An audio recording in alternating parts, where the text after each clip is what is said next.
I know I love it, but I can't let myself buy it.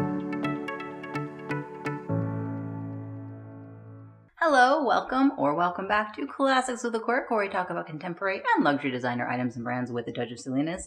If this is the kind of content that you find interesting, please do like this video and subscribe for more of it. Thank you.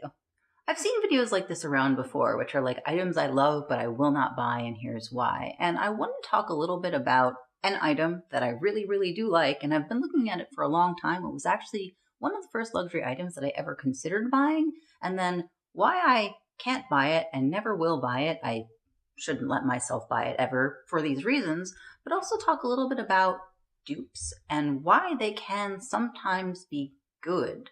Now, I'm not talking about counterfeits. I don't agree with or believe in counterfeiting. I think that they're wrong for a variety of reasons. And if you disagree with me, like, that's fine. That's your opinion and prerogative. I'm not stopping you, obviously, in any way from buying counterfeit goods, but it's just not something that I would ever purchase. And I don't believe in the industry for a variety of reasons. And that's not what this video is about. So I'm going to move on.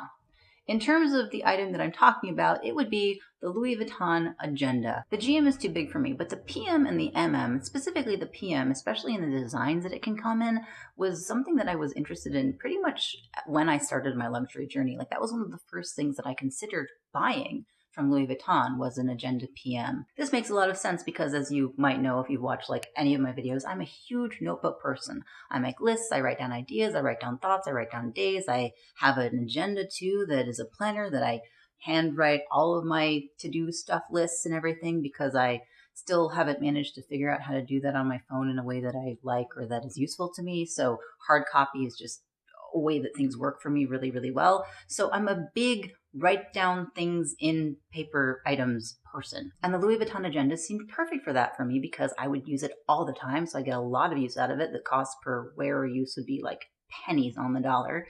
And it would be something that I could use and enjoy and see all the time in my bag. Now, I use two different types of items as notebooks. I have my planner and I have my notebook itself. So I have a planner that I put all of my stuff in, my to-dos, I keep papers in it. Like, it's good and important, and I get a new one every year. This is the Blue Sky planner, and it's the planner that I've gotten every year for, I think, like 4 or 5 years now. It's got a really nice paperweight. It's got a really good layout. It's like tabbed over here, so you can do the months. This is a weekly monthly, by the way, and that's the only kind I will use. So I get the full month, the full month that I can write stuff down in, and then I have like individual weeks I can write things down in. So I can put in to-dos and whatever. Like, this is the planner layout that works for me, that's been working for me for like a decade. So I like this kind of planner.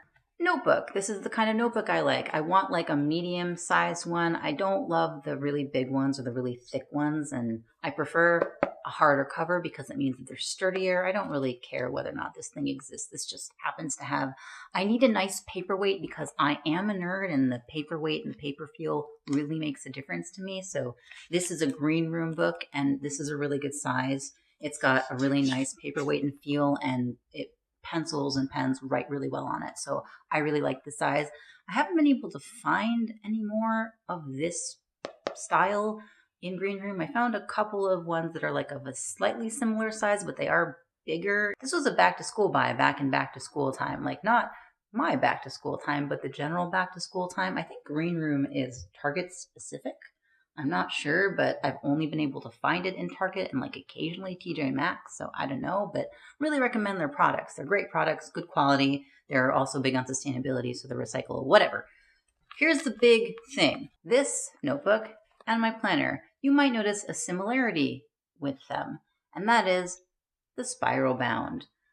This is super important to me, and I didn't realize how important until I tried to use something else. Now, why do I like spiral bound? It's just because it really makes it easier for me to use. I can open it up as much as I want. I can use it one-handed, and I can hold it like this. That is the most important thing to me for writing in a notebook, like paperweight, obviously, but I need to have ease of use because I'm often walking around, moving around. As I've mentioned before, I'm a writer. That is one of the things I do as my profession. So I'm writing things down all the time, whether it be ideas or notes or planning or finances, whatever. Like, I'm writing stuff down it's very important to me, and I'm often standing while I do that. So being able to do this is really good and important. The Louis Vuitton agendas don't have this option. They're a ring binder, so they have a side that they can only open a certain way, and they can only open a certain amount. You can't really use them not on a flat surface like a writing desk. They're not built for that, really, from what I've seen. You can hold them up and like look at them, and like if you want to hold them like this and read them and write from them, but I don't find that really comfortable.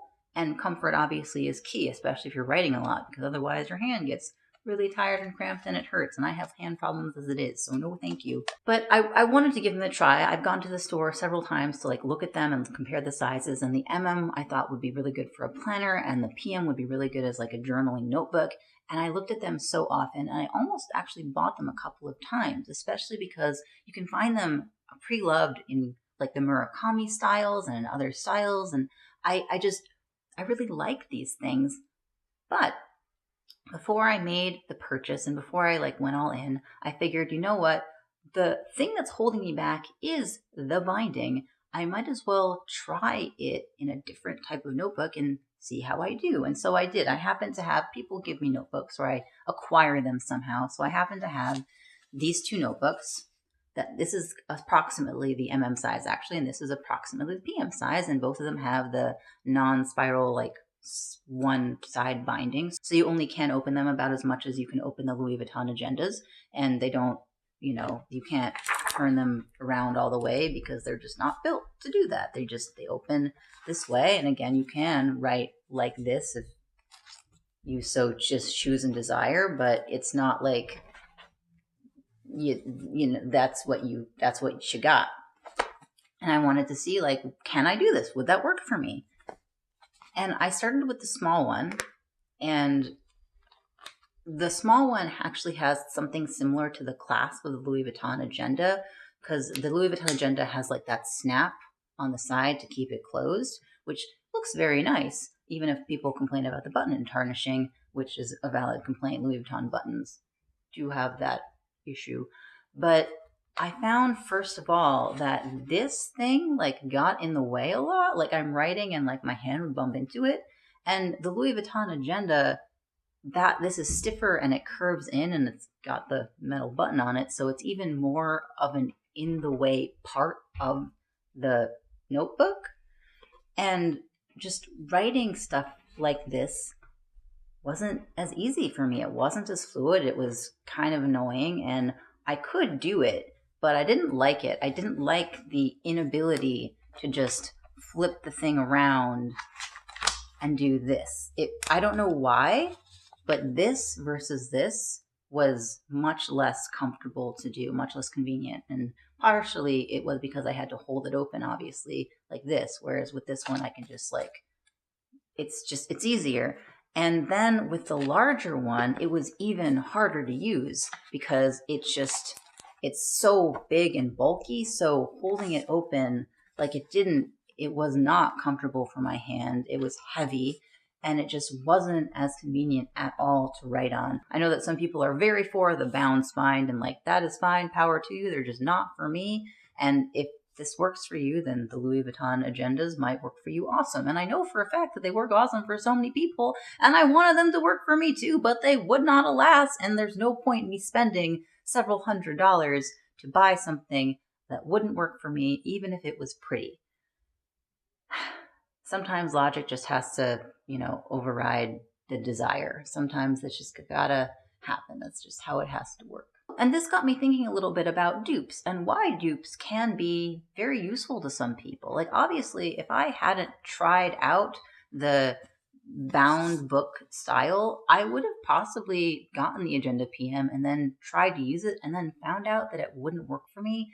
And that would have been several $100s that I would have just been out because I would have bought and used the piece and then like couldn't use the piece. So I just have it, and that would have been really unfortunate. Whereas this thing, this one was a gift, so this cost me nothing, and this was like $4 or $5, so that was not exactly a huge expense. And even for more expensive dupes, like I know that a lot of people talk about the brand Teddy Blake, I think. It's Teddy Blake. Correct me if I'm wrong, but I'm pretty sure Teddy Blake makes the bags that are kind of like Birkin and Kelly dupes a little bit, but obviously Teddy Blake itself is like an established brand that looks like it makes high quality goods. Like I've never owned a Teddy Blake. Like I've never owned a Teddy Blake bag, and I've actually never seen one in person, but they seem to be good quality, and all the reviews I've seen of it seem to have good things to say. So, but Teddy Blake is an established brand with high quality goods that are still not inexpensive, but they're less expensive than like an actual Birkin and a Kelly. And you can also just forget Teddy Blake if you wanted to buy a bag from like Target or something that was a dupe of a Birkin or Kelly, but made of PVC plastic or something, or faux leather, and you could just use that bag to see if that bag style works for you.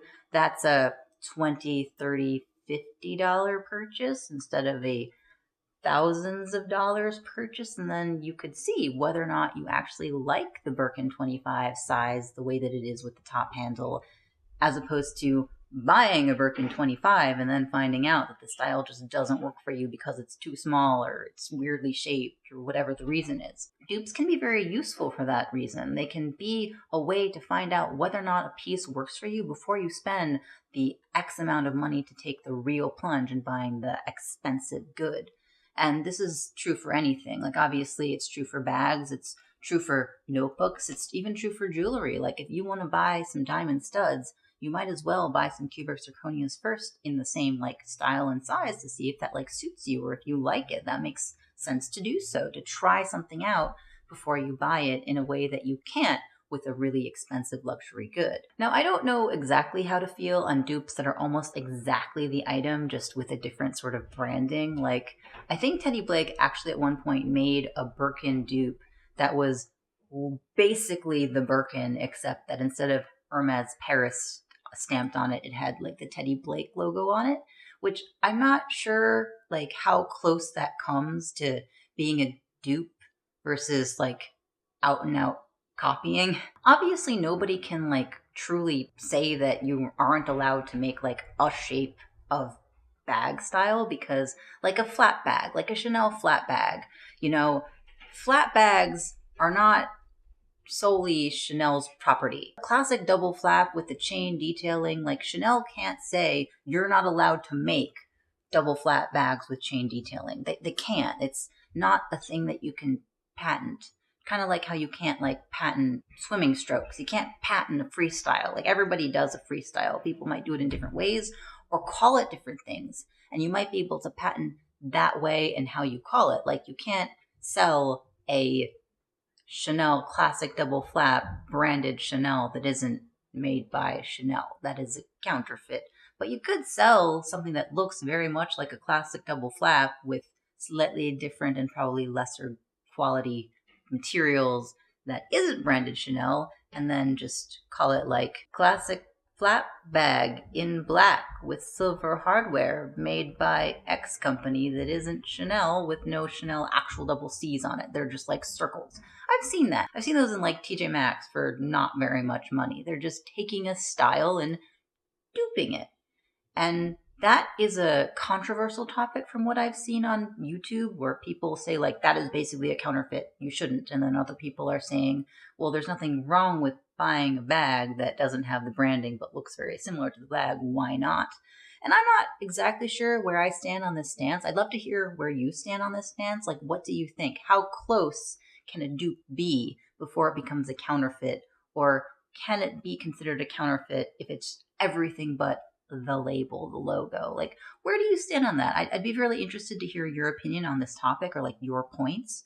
I think that for this particular thing with me, like buying a notebook that is just obviously it's a notebook. This is not a Louis Vuitton Agenda PM dupe in any way, shape, or form. It's just kind of the shape and form.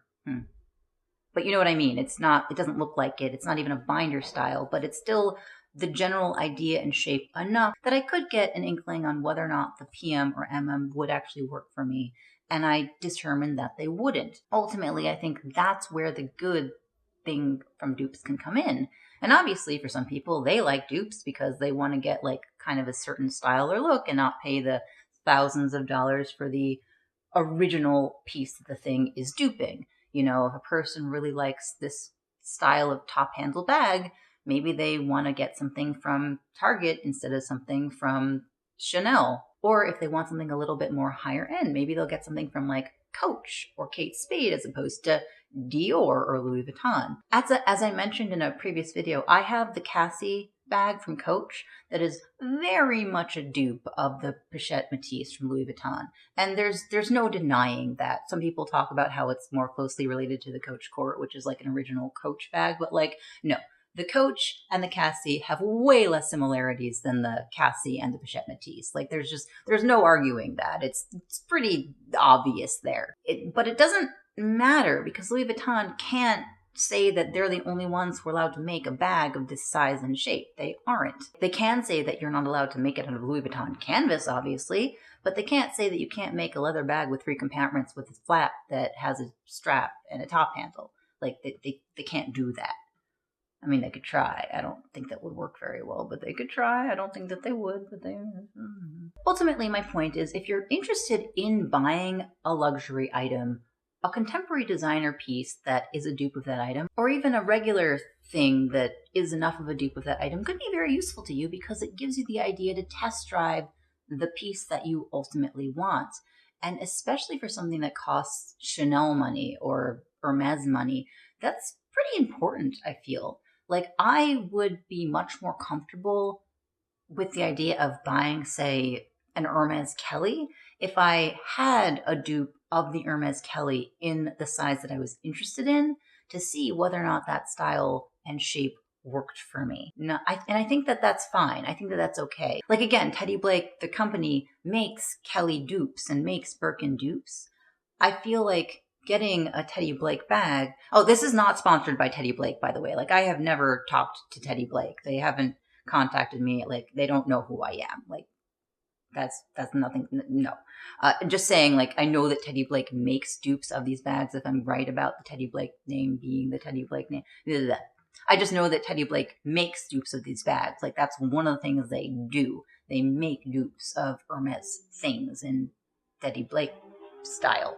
So if, you know, I was interested in buying like a Kelly or a Birkin one day, maybe it might be prudent to buy a Teddy Blake bag in that style and try it out and see. Or maybe if I like the look of the Birkin, but I don't want to spend Birkin money, I could very well buy a Birkin-esque bag from a different company and wear it happily and proudly, and that would be fine too. Especially for people who don't have or don't want to spend this amount of money on luxury goods, which is a fair and valid response. I think it's reasonable to not want to spend upwards of several $1,000s on like a handbag. Like, that's sane. But if you still want the look, there's nothing wrong with buying a dupe, really, and trying it. I think the biggest problem with dupes is the judgment that comes from either owning them or from knowing that you can own them. Like, I think there are some people who really look down their nose at people who buy dupes and don't take into account the fact that a dupe is still a perfectly viable thing to own and buy that you can spend your money on, especially if the person doesn't have or doesn't want to spend upwards of several $1,000s on a handbag or whatever other item it is. And I think that some people who buy dupes might also look down their nose at the people who buy the more expensive item. Because like, wow, you spent several $1,000s on this thing that I bought for $200. You're a dummy. Like, there's 2 ways that you can look at that, and both of them aren't nice. Just, guys, just kind of like, just be kind to each other. Like, that's really it. They're handbags. You don't have to be, don't be mean. That's just kind of my point, I guess. Like, that there's no reason to be angry at somebody for buying a dupe, and there's also no reason to be angry at someone who doesn't buy a dupe and prefers to buy the original thing. Just be kind to each other about it, I guess. Anyway, I'd love to hear your thoughts on it, though. As I mentioned before, this is a very interesting and slightly controversial topic, so I'd love to know what you think and what your opinion is on said topic. If you like this video, please do give it a like because it super duper helps the algorithm, and subscribe for more content because it helps the algorithm even more. Thank you so much for watching, and I'll see you next time. Bye.